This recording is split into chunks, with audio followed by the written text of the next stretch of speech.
আসসালামু আলাইকুম। আমি আজ একটা ডিম এবং এক কাপ দুধ দিয়ে পুডিং বানিয়ে দেখাবো।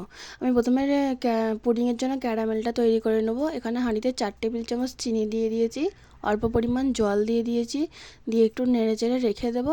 তারপরে এই যে আমার এক সাইড থেকে এরকম কালারটা চলে এসছে, কত সুন্দর কালার এসছে। এটা বেশি করলে তিতো হয়ে যাবে। যে আমি যার মধ্যে পুডিংটা বানাবো তার মধ্যে আমি এটা ঢেলে নেবো। তারপর আমি একটা ডিম নিয়ে নিয়েছি ফাটিয়ে, ওর মধ্যে অল্প পরিমাণ চিনি দিয়ে দিয়েছি। আপনারা যে যেরকম মিষ্টি খেতে পছন্দ করবেন সেই রকম চিনি দেবেন। তারপর আমি আগে থেকে জাল দেওয়া দুধটা ওর মধ্যে দিয়ে আবার ভালো করে মিক্স করে নেব এবং দুটো এলাচের গুঁড়ো দিয়ে দেবো ডিমের কাঁচা গন্ধটা যাওয়ার জন্য। তারপর একটা চা ছাঁকনি দিয়ে ঢেলে নেব, ওর ভিতরে কিছু থাকলে সেগুলো চলে যাবে। তারপর আমি একটা পাত্রের মধ্যে জল দিয়ে একটা স্ট্যান্ড বসিয়ে পুডিংয়ের পাত্রটা বসিয়ে দিয়েছি, দিয়ে আমি 25 মিনিট লো ফ্লেমে ভাপিয়ে নিয়েছি। তারপর আমি 2 ঘন্টার জন্য ফ্রিজে রেখে দিয়েছিলাম। ফ্রিজ থেকে বার করে একটু হালকা ঠান্ডা হতে তারপর আমি সাইড থেকে একটা ছুরি দিয়ে এইভাবে কেটে প্লেটের মধ্যে ঢেলে নিয়েছি। এই যে দেখুন আমার ভিতরটা কত সুন্দর সফট হয়েছে।